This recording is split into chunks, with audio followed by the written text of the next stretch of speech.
Vihaan business partners come family friend ಅವರ party ಆಗಿದ್ದರಿಂದ ಋತ್ವಿನ ಕೂಡ ಪಾರ್ಟಿಗೆ ಕರೆದಿರುತ್ತಾನೆ. ವಿಹಾನ್ ಪಾರ್ಟಿಗೆ ಎಂದು ಋತ್ವಿ ಮನೆಗೆ ಪಾರ್ಸೆಲ್ ಕಳುಹಿಸುತ್ತಾನೆ. ಅವಳು ಅದನ್ನು ನೋಡಿ ಮುಖ ಕಿವುಚುತ್ತಾಳೆ. ಅದು ಡಿಸೈನರ್ಸ್ ನೆಟ್ಟೆಡ್ ಸ್ಯಾರಿಯಾಗಿರುತ್ತದೆ. ಋತ್ವಿ ಅದಕ್ಕೆ ವಿಹಾನ್ಗೆ ಕಾಲ್ ಮಾಡಿ, ನೋಡು, ನನಗೆ ಈ ಥರ ಎಲ್ಲ ಡ್ರೆಸ್ ಹಾಕೋಕೆ ಆಗಲ್ಲ, ನನಗೆ ಇಷ್ಟ ಆಗಿರೋದು ಹಾಕೊಂಡು ಬರ್ತೀನಿ ಅಂತಾಳೆ. ಅದಕ್ಕೆ ವಿಹಾನ್, ಓ ಹೌದಾ, ಹಾಗಾದರೆ ನಾನು ಕೊಟ್ಟಿರೋ 5 ಲ್ಯಾಕ್ ಈಗಲೇ ಟ್ರಾನ್ಸ್ಫರ್ ಮಾಡು. ಆಗಲೇ ಅವಳು ಆ ದುಡ್ಡನ್ನು ಅವರ ಅಪ್ಪನ ಆಪರೇಷನ್ಗೆ ಕಟ್ಟಿರುತ್ತಾಳೆ. ಮತ್ತೇನು ಮಾಡಲಾಗದೆ ಅವಳು ಪೇಚಾಗಿ ಸರಿ ಅಂತ ಕಾಲ್ ಕಟ್ ಮಾಡ್ತಾಳೆ. ಅವನು ಕಳುಹಿಸಿರುವ ಸ್ಯಾರಿನ ಹಾಕೊಂಡು ರೆಡಿ ಆಗ್ತಾಳೆ. ಇವತ್ತು ಮನೆಯಲ್ಲೇ ಇದ್ದ ದಿಯಾ ಅವಳ ರೂಮ್ಗೆ ಬಂದು ಅವಳ ಅವತಾರ ಕಂಡು, ನೀನು ಜಾತ್ರೆಗೆ ಹೋಗುತ್ತಿದ್ದೀಯಾ ಅಥವಾ ಪಾರ್ಟಿಗೆ ಹೋಗುತ್ತಿದ್ದೀಯಾ? ಫೋನಲ್ಲಿ ಮಾತಾಡಿದ್ದು ಕೇಳಿಸ್ಕೊಂಡೆ ನಿಮ್ಮ ಬಾಸ್ ಜೊತೆ. ಅವರು ಹೇಳಿದ್ದು ಕೇಳು ಅಂತ ಹೇಳಿ ಅವಳ ಸ್ಯಾರಿನ ಒಂದು ಸೈಡ್ ಪಿನ್ ಮಾಡಿ ಅವಳ ಜಡೆ ಹಾಕಿದ್ದ ಹೇರ್ನ ಹಾಗೆ ಫ್ರೀ ಹೇರ್ ಬಿಟ್ಟು ಲೈಟಾಗಿ ಮೇಕಪ್ ಮಾಡಿ ತುಟಿಗೆ ಲೈಟಾಗಿ ಲಿಪ್ ಜೆಲ್ ಹಚ್ಚಿ, ವಾವ್, ಈಗ ನೋಡು, ನೀನು ಇಷ್ಟು ಸುಂದರವಾಗಿ ಕಾಣ್ತಿದ್ದೀಯಾ, ತಗೋ ಈ ಡಿಸೈನರ್ಸ್ ಬ್ಯಾಗ್ ಅಂತ ಅವಳ ಬ್ಯಾಗ್ ಕೊಟ್ಟು ಅವಳ ಮುಖ ನೋಡುತ್ತಾಳೆ. ಅವಳ ಅವತಾರವನ್ನು ಕನ್ನಡಿಯಲ್ಲಿ ಕಂಡ ಋತ್ವಿ, ಛೀ, ಏನೇ ದಿಯಾ ಹಿಂಗೆ ಕುಡಿಸಿದ್ದೀಯಾ, ಬೇಡ ನನಗೆ ಅಂತ ಬಿಚ್ಚಲು ಹೋದಾಗ, ಹೇ, ನಿಮ್ಮ ಬಾಸ್ ಹೇಳಿದ್ದು ಕೇಳಿಸಿಲ್ವಾ ಅಂದಾಗ ವಿಹಾನ್ ಮೇಲೆ ಇದ್ದ ಕೋಪಕ್ಕೆ, ನೀನು ಅಣ್ಣ ನೆಟ್ಟಗೆ ಮನೆ ಜವಾಬ್ದಾರಿ ತಗೊಂಡಿದ್ರೆ ನಾನು ಯಾಕೆ ಈ ಅವತಾರ ಮಾಡ್ಕೋಬೇಕಿತ್ತು, ಎಲ್ಲ ನನ್ನ ಕರ್ಮ ಅಂತ ಅಂದಾಗ ದಿಯಾ ಮತ್ತೆ ಶುರುವಾಯಿತು ಇವಳ್ದು. ನೋಡು, ಯಾರು ಕರೀತಿದ್ದಾರೆ ನಿನ್ನ ಹೊರಗೆ ಅಂದಾಗ ಋತ್ವಿ ಹೊರಗೆ ಬಂದಾಗ ವಿಹಾನ್ ಕಾರು ಕಳುಹಿಸಿರುತ್ತಾನೆ. ಋತ್ವಿ ಕಾರ್ ಹತ್ತಿ ಪಾರ್ಟಿಗೆ ಹೋಗುತ್ತಾಳೆ. ಸಂಜೆ ಸಮಯ 7 ಗಂಟೆ. ಕಾರ್ ಬಂದು ಪಾರ್ಟಿ ನಡೆಯುತ್ತಿದ್ದ ಸ್ಥಳಕ್ಕೆ ಬಂದು ನಿಲ್ಲುತ್ತದೆ. ಕೆಳಗೆ ಇಳಿದ ಋತ್ವಿ ಮುಂದೆ ಇರುವ ದೊಡ್ಡ ಬಂಗಲೆ, ಸುತ್ತ ಲಾನ್, ಹಾಗೆ ಅದರ ತುಂಬ ಡೆಕೋರೇಷನ್, ಮಿಂಚು ಮತ್ತು ಜಿಗಿಜಿಗಿ, ಹಾಗೆ ಮಿನಿ ಸ್ಕರ್ಟ್ ಹಾಕಿರೋ ಹುಡುಗಿರು, ಅವರ ಜೊತೆ ಫ್ಲರ್ಟ್ ಮಾಡುತ್ತಿರೋ ಹುಡುಗರು, ಒಂದು ಕಡೆ ಬಿಸ್ನೆಸ್ ಬಗ್ಗೆ ಮಾತನಾಡುತ್ತಿರೋ ಅಂಕಲ್ ಆಂಟಿರು, ಒಂದು ಕಡೆ ಡ್ರಿಂಕ್ಸ್ ಮಾಡುತ್ತಿರುವ ಹುಡುಗ ಹುಡುಗಿಯರು. ಯಾಕೋ ಇದೆಲ್ಲ ನೋಡಿದ ಋತ್ವಿಗೆ ಒಳಗೆ ಹೋಗಲು ಮನಸ್ಸಾಗದೆ ಅಲ್ಲೇ ನಿಂತಿದ್ದಳು.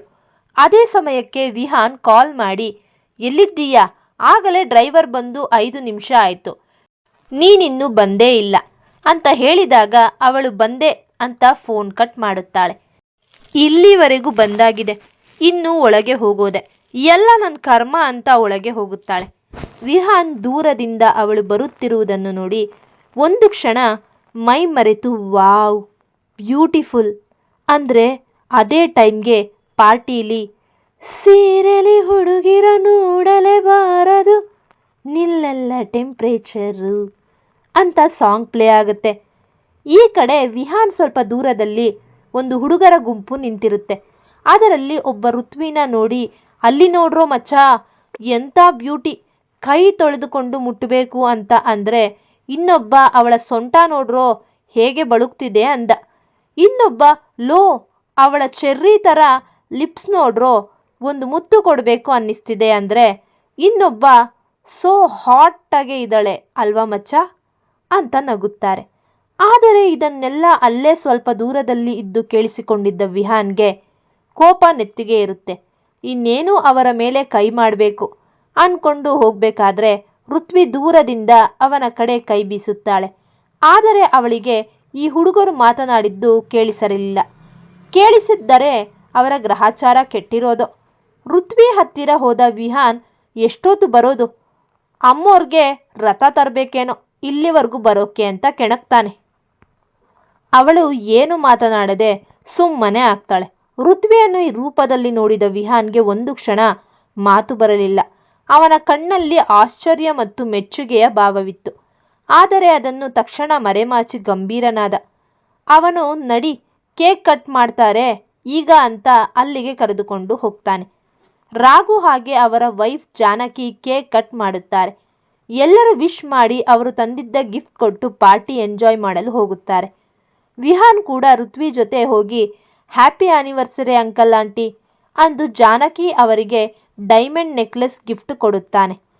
ರಾಘು ಹಾಗೂ ಜಾನಕಿ ಒಟ್ಟಿಗೆ thank you my dear bye ಅಂತ ಅಂದು ಅವನ ಪಕ್ಕದಲ್ಲಿರೋ ಋತ್ವಿನ ನೋಡಿ, ಅರೆ ವಿಹು, ನೀನು ಯಾವಾಗ ಎಂಗೇಜ್ ಆದೆ?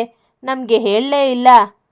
ನಿಮ್ಮ ಜೋಡಿ ಅದ್ಭುತವಾಗಿದೆ ಅಂದ ಜಾನಕಿ ಅವರ ಮಾತಿಗೆ ಋತ್ವಿಗೆ ಒಂಥರ ಅನ್ಕಂಫರ್ಟೇಬಲ್ ಫೀಲ್ ಆದರೆ ವಿಹಾನ್ ಕ್ಯಾಶುಯಲ್ ಆಗಿ, ಅರೆ ಮೈ ಡಿಯರ್ ಆಂಟಿ, ಇವಳು ನನ್ನ ಕಂಪನಿಯಲ್ಲಿ ಸೇರಿರೋ ಹೊಸ PA ಅಂದು ಸುಮ್ಮನಾಗುತ್ತಾನೆ.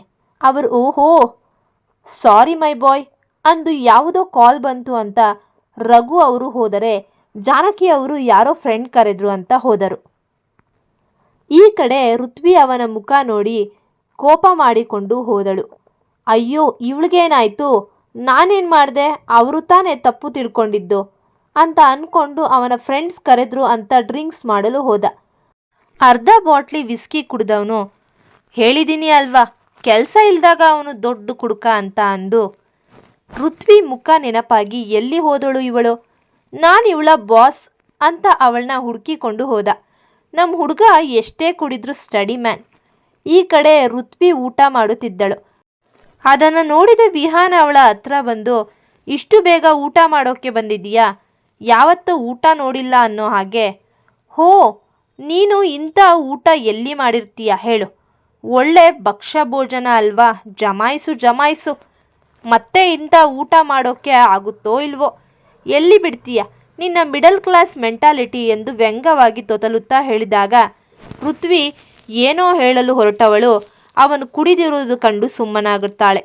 ಫ್ಲ್ಯಾಶ್ ಬ್ಯಾಕ್, ಋತ್ವಿ ಅಲ್ಲಿಂದ ಕೋಪ ಮಾಡಿಕೊಂಡು ಒಂದು ಕಡೆ ಬಂದು ಸುಮ್ಮನೆ ಕುಳಿತಿರುತ್ತಾಳೆ.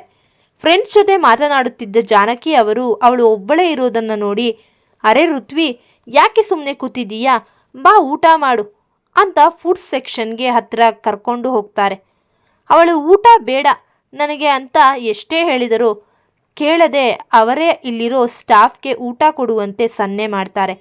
ಅವಳು ಊಟ ತೆಗೆದು ಕೊಳ್ಳುವವರೆಗೂ ಅಲ್ಲೇ ಇದ್ದು ಅವಳು ಊಟ ತೆಗೆದುಕೊಂಡ ಮೇಲೆ ನಾಚ್ಕೋಬೇಡ ಋತ್ವಿ, ಹೊಟ್ಟೆ ತುಂಬ ಊಟ ಮಾಡು, ಎಂಜಾಯ್ ದಿ ಪಾರ್ಟಿ ಅಂತ ಹೇಳಿ ನಗುತ್ತಾ ಹೋಗುತ್ತಾರೆ.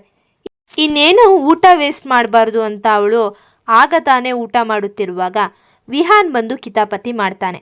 ಅವನ ಮಾತಿಗೆ ಯಾಕೋ ಊಟ ಗಂಟಲಲ್ಲಿ ಸಿಗಾಕಿಕೊಂಡು ಊಟ ಮಾಡದೆ ಅದನ್ನು ಅಲ್ಲೇ ಇದ್ದ ಡಸ್ಟ್ಬಿನ್ಗೆ ಹಾಕಿ, ಕ್ಷಮಿಸಿ ದೇವ್ರೆ, ಯಾವತ್ತೂ ಊಟಕ್ಕೆ ಅವಮಾನ ಮಾಡದೇ ಇದ್ದವಳು ಇವತ್ತು ಯಾಕೋ ಈ ಊಟ ಮಾಡೋಕೆ ಮನಸ್ಸಿಲ್ಲ ಅಂತ ಮನಸ್ಸಲ್ಲೇ ಅಂದ್ಕೊಂಡು ಅವನ ಮುಖ ಕೂಡ ನೋಡದೆ ವಾಶ್ರೂಮ್ಗೆ ಹ್ಯಾಂಡ್ ವಾಶ್ ಮಾಡಲು ಹೋಗುತ್ತಾಳೆ.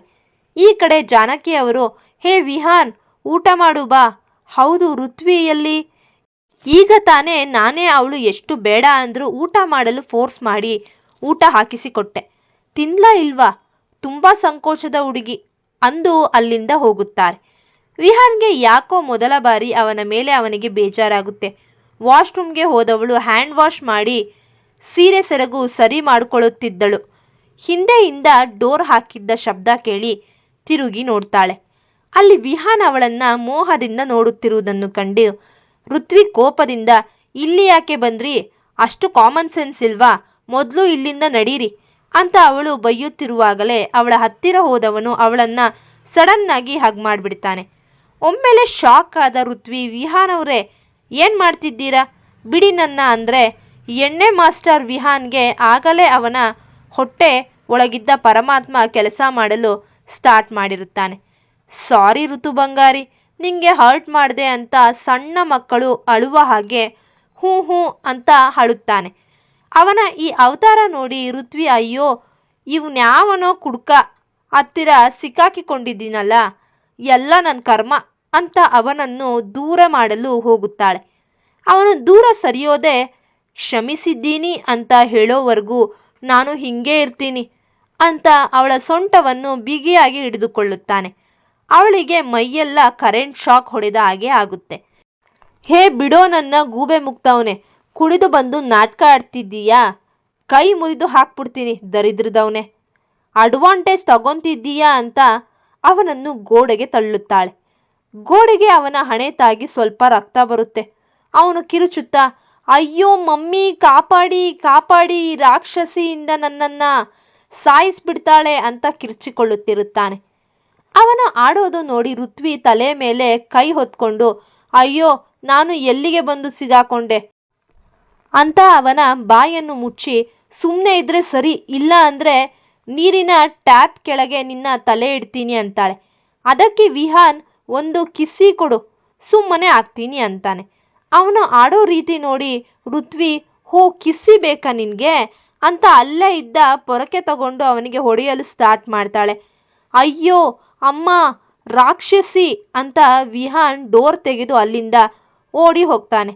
ಅವಳು ಸೀರೆ ಸರಿ ಮಾಡಿಕೊಂಡು ಹೊರಗೆ ಬಂದು ನೋಡಿದರೆ ಈ ಕಡೆ ವಿಹಾನ್ ಕುಡಿದ ಮತ್ತಲ್ಲೇ ಕಾರ್ ಡ್ರೈವ್ ಮಾಡಿಕೊಂಡು ಮನೆಗೆ ಹೋಗಿರುತ್ತಾನೆ. ಅವಳನ್ನು ಮರೆತು ಅವಳು ಹುಡುಕಿ ಸಾಕಾಗಿ ಆಟೋ ಮಾಡಿಕೊಂಡು ಮನೆಗೆ ಹೋಗ್ತಾಳೆ. ಅವನಿಗೆ ಮನಸ್ಸಲ್ಲೇ ಶಾಪ ಹಾಕಿಕೊಳ್ತಾಳೆ.